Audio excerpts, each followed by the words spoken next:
അർജുൻ്റെ ചിന്തകൾക്ക് വിരാമമിട്ടുകൊണ്ട് പെട്ടെന്നാണ് അവൻ്റെ ഫോണിലേക്ക് ഒരു മെസ്സേജ് വന്നത്. ഇതിപ്പോൾ ആരാ? അതും പറഞ്ഞ് അവൻ കുഞ്ഞിൻ്റെ മുഖത്തേക്ക് നോക്കി. ഫോൺ സൈലൻറ്റിലേക്ക് ഇടാൻ വേണ്ടി അവൻ ഫോൺ കൈകളിലേക്കെടുത്തു. അപ്പോഴാണ് അവൻ്റെ കണ്ണുകളിൽ പരിചയമില്ലാത്തൊരു നമ്പറിൽ നിന്നും ഒരു മെസ്സേജ് വന്ന് കിടക്കുന്നത് അവൻ്റെ കണ്ണുകളിൽ ഉടക്കിയത്. ആ മെസ്സേജ് ഓപ്പൺ ചെയ്തതും ഒറ്റ നോട്ടത്തിൽ അവന് മനസ്സിലായി അത് ആരുടെ മെസ്സേജാണ് എന്ന്.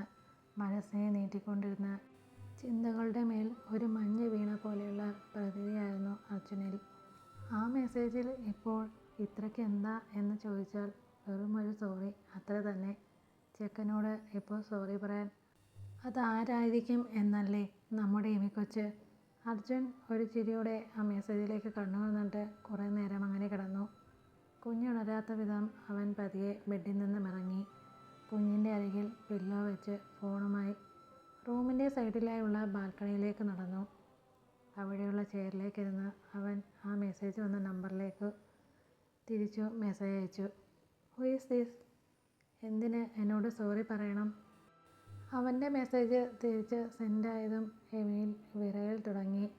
അവൾ കിടന്ന് വിറയ്ക്കാൻ തുടങ്ങി. ഒരു നിമിഷം അവന് മെസ്സേജ് അയക്കാൻ തോന്നിയ നിമിഷത്തെ അവൾ സ്വയം പഴിച്ചു. അയ്യോ! അവൾ സ്വയം തലക്കെട്ട് കൊട്ടി. അവൻ്റെ മെസ്സേജ് ബ്ലോക്ക് വീണതും അവൾ കണ്ടു എന്ന് അവന് ഉറപ്പായി. ഏയ്, ആർ യു ദേർ?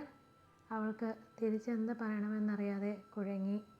അവൾ ഓൺലൈനിലാണ് ഉള്ളതെന്ന് അവൻ കാണുന്നുണ്ടായിരുന്നു. അർജുന് മനസ്സിലായി അവളിനി ഒന്നും തന്നെ പറയാൻ പോകുന്നില്ല എന്ന്. അവൻ തിരിഞ്ഞ് റൂമിലേക്ക് നടക്കാൻ പോയതും അവളുടെ മെസ്സേജ് അവനെ തേടി വന്നു. ഞാൻ എമിയാ. ഇന്ന് ഞാൻ അങ്ങനെയൊക്കെ സാറിനോട് പറഞ്ഞതിന് ഒരു സോറി പറയണമെന്ന് തോന്നി. അവളുടെ മെസ്സേജ് കണ്ടതും അർജുൻ്റെ മുഖത്ത് ഒരു പുഞ്ചിരി വിരിഞ്ഞു. അർജുൻ അവളോടായി ചോദിച്ചു, കഴിഞ്ഞോ നിൻ്റെ സോറി? എന്താ എന്നെ കളിയാക്കുവാ? പോ, ഞാൻ പോവുക. പോകല്ലേ എമി, എനിക്ക് സംസാരിക്കണം. അതിന് അവൾ തിരക്കി, എന്താ എന്നോട് പറയാനുള്ളത്? എനിക്ക് എന്നോടുള്ള ദേഷ്യമൊക്കെ മാറിയോ? അത് അവൾ പറഞ്ഞു. എന്നെ ദിവ്യ ചേച്ചി വിളിച്ചിരുന്നു. എന്നോട് കുറേ കാര്യങ്ങൾ പറഞ്ഞു. ഓ, അതുകൊണ്ടാണ് എമി ഇപ്പോൾ എനിക്ക് മെസ്സേജ് അയച്ചത്. ഇല്ലേ നീ ഒരു മെസ്സേജ് പോയിട്ട് എന്നോടൊരു വാക്ക് പോലും പറയാതെ എവിടേക്കെങ്കിലും പോയേനല്ലേ? അതിനവൾ എന്ന് തിരിച്ചയച്ചു. അത് കണ്ടതും അവൻ തുടർന്നു, നീ എവിടെ പോയാലും ഞാൻ നിന്നെ തേടി വരും എമി. എനിക്ക് നിന്നെ. അവൻ അവിടെ സ്റ്റോപ്പ് ചെയ്തു. പറ, എന്താ പറയാൻ വന്നത്? അവൾ തിരക്കി. അതിന് സമയമായിട്ടില്ല. ഒരു തുറന്ന പറച്ചിൽ വേണോ എമി നമ്മളുടെ ഇടയിൽ? അതിനവൾ വേണ്ട എന്ന് മറുപടി കൊടുത്തു. അവരുടെ ചാറ്റിംഗ് മണിക്കൂറുകൾ കടന്നു പോയിക്കൊണ്ടേയിരുന്നു. എമി, ടൈം ഒരുപാടായി. അപ്പോൾ ഗുഡ് നൈറ്റ്. അതിന് എമി തിരുത്തി. Morning Arjun sir. അവനെന്തോ ആ വിളി ഒട്ടും ഇഷ്ടമായില്ല. എമി എന്തെന്ന് അവൾ ചോദിച്ചു. എന്നെ നീ അജു എന്ന് വിളിച്ചാൽ മതി. അത് വേണ്ട, പേര് അത് ഞാൻ വിളിക്കില്ല. അജു എന്ന് പ്രിയ വിളിക്കുമായിരുന്നു അല്ലേ? അതിന് അർജുൻ യാതൊരു മറുപടിയും പറഞ്ഞില്ല. ആലോചിക്കാം എന്നും പറഞ്ഞ് ഒരു സ്മൈൽ ഇമോജി അവൾ അർജുന് സെൻഡ് ചെയ്തു. മനസ്സിലെ ഭാരം ഇറക്കി വെച്ച സന്തോഷത്തിൽ രണ്ടാളും എമിയുടെ മമ്മിയും അവളുടെ ഇച്ഛായമാരും പപ്പയും കുന്നിൽ വർക്കിയുടെ വീട്ടിലേക്ക് തിരിച്ചു. കാർ കുന്നിൽ വീട്ടിലേക്ക് കയറുമ്പോൾ വർക്കി അവരെ പ്രതീക്ഷിക്കുന്ന പോലെ അവിടെ ഉണ്ടായിരുന്നു. എല്ലാവരും കാറിൽ നിന്ന് ഇറങ്ങിയതും വർക്കി പറഞ്ഞു, വരണം വരണം. അയാൾ അതും പറഞ്ഞ് എല്ലാവരെയും അകത്തേക്ക് ക്ഷണിച്ചു. വർക്കി അയാളുടെ ഭാര്യയെ വിളിച്ചു. മേരി, ചായ എടുത്തോ. അത് കേട്ടതും മേരി ചായയും കപ്പുകളും അടങ്ങിയ ട്രേ ആനിയുടെ കൈകളിലേക്ക് വെച്ച് കൊടുത്തു. ആനി, ഞാൻ വന്നവരുടെ മുഖത്തേക്ക് നോക്കി പറയും എനിക്ക് ഈ വിവാഹത്തിന് താല്പര്യമല്ലെന്ന്. നോക്കിക്കോ. അതും പറഞ്ഞ് അവൾ ട്രേയുമായി ഹാളിലേക്ക് നടന്നു. ചായയുമായി ആനി ചെല്ലുമ്പോൾ അവിടെ തൻ്റെ അപ്പച്ചനുമായി കത്തിവയ്ക്കുന്ന ജിജോയെയാണ് കാണുന്നത്. ഒരു നിമിഷം അവൾ അവനെ തന്നെ കണ്ണോടെടുക്കാതെ നോക്കി നിന്നു. എന്താ എന്നല്ലേ? ആനിയുടെ കുഞ്ഞുനാളിലെ ക്രഷാണ് മുന്നിലിരിക്കുന്നത്. പണ്ട് ഈ ഇരിക്കുന്ന മുതലിൻ്റെ മുഖത്ത് നോക്കി എനിക്ക് തന്നെ ഇഷ്ടമാണ് എന്ന് പറയാൻ ധൈര്യമില്ലാത്തത് കൊണ്ട് കൊയറിൽ പാടാൻ പള്ളിയിൽ വന്നപ്പോൾ പാട്ട് ബുക്കിൽ ലെറ്റർ വെച്ച് കൊടുത്തു. എന്നാൽ ജിജോ ചായൻ ആ ബുക്ക് തുറന്നതുപോലുമില്ല. നോക്കാതെ തന്നെ ഇച്ചായൻ്റെ ഫ്രണ്ട് ആൽബിക്ക് കൊടുത്തു. അയാൾ ആ ലെറ്റർ കുത്തിപ്പൊക്കി. ഒടുവിൽ അച്ഛൻ്റെ മുന്നിൽ വരെ ഞങ്ങളെ രണ്ടാളെയും കൊണ്ടുപോയി നിർത്തി. പള്ളി കഴിഞ്ഞ് വീട്ടിലേക്ക് പോകുന്ന വഴി ബൈക്കിൽ പുറകെ വന്ന് തന്നെ തടഞ്ഞു നിർത്തി മുഖത്തൊന്ന് പൊട്ടിച്ചു ജിജോ ചായൻ. ഇനി മേലിൽ ഇത് ആവർത്തിക്കല്ലോ. നീ കുഞ്ഞാ. ഇപ്പോൾ നല്ലതുപോലെ പോയി പഠിക്കാൻ നോക്ക്. ആവശ്യമില്ലാത്തതെല്ലാം മനസ്സിൽ നിന്ന് എടുത്ത് കളാ. ആ പൊയ്ക്കോ എന്നും പറഞ്ഞ് പോയ ആളാ ഇപ്പോൾ തൻ്റെ മുന്നിൽ ഇങ്ങനെ ഇരിക്കുന്നത്. അവളൊരു നിമിഷം തലയൊന്ന് കുടഞ്ഞു. വർക്കി വിളിച്ചു, മോളെ ആനി, നീ അതും പിടിച്ചു നിൽക്കാതെ ഇങ്ങോട്ടേക്ക് കൊടുത്തേ. അതിനവൾ യാന്ത്രികമായി തല ചലിപ്പിച്ചു. എല്ലാവർക്കും ചായ കൊടുത്തു. ജിജോ ചായ വാങ്ങുന്നതിനിടയിൽ അവളെ നോക്കി കണ്ണിറുക്കി കാണിച്ചു. അതുകൂടി കണ്ടതും ആനി ഞെട്ടി. എൻ്റെ കർത്താവേ, ഇങ്ങനെ തന്നെയല്ലേ എൻ്റെ മുന്നിലിരിക്കുന്നത്? എനിക്ക് ആള് മാറിയിട്ടൊന്നുമില്ലല്ലോ. ചിരിക്കുന്നു, നോക്കുന്നു, സൈറ്റടിച്ച് കാണിക്കുന്നു. ഇല്ല, എവിടെ എന്തോ ഒരു തകരാറുള്ളത് പോലെ. മേരിയുടെ പിറകെ നിന്നും നഖം കടിച്ചുകൊണ്ട് എന്തൊക്കെയോ പിറുപിറുക്കുന്ന ആനിയെ തന്നെ ജിജോ അങ്ങനെ നോക്കിയിരുന്നു. ത്രേസി എഴുന്നേറ്റ് വന്ന് ആനിയുടെ കയ്യിലായി പിടിച്ചു അവരുടെ അടുത്തേക്ക് എത്തി. അവളുടെ തലയിലൊന്ന് തഴുകി. ത്രേസിക്ക് പെൺകൊച്ചുങ്ങളെ ഒരുപാട് ഇഷ്ടമാണ്. ചായ കൂടി കഴിഞ്ഞ് എല്ലാവരും സംസാരത്തിലേർപ്പെട്ടു. ജിജോ അവളുടെ മുഖത്തേക്ക് നോക്കി അങ്ങനെ ഇരുന്നു. വർക്കി ചോദിച്ചു, കൊച്ചുങ്ങൾക്ക് വല്ലതും സംസാരിക്കണം എങ്കിൽ? ബാക്കി പറയുന്നതിന് മുന്നേ ജിജോ ഇടയിൽ കയറി പറഞ്ഞു, ആ സംസാരിക്കണം. അതും പറഞ്ഞ് അവൻ എഴുന്നേറ്റ് പുറത്തേക്ക് നടന്നു. പോകുന്ന പോക്കിൽ അവൻ തിരിഞ്ഞ് ആനിയെ ഒന്ന് നോക്കി കണ്ണുകൾ കൊണ്ട് പുറത്തേക്ക് വരാനായി പറഞ്ഞു. ആനി പുറത്തേക്ക് ചെല്ലുമ്പോൾ കാറിൽ ചാരി അവളെ തന്നെ നോക്കി നിൽക്കുന്ന ജിജോയെയാണ് കാണുന്നത്. അവൻ അവളെ മൊത്തത്തിലൊന്ന് നോക്കി.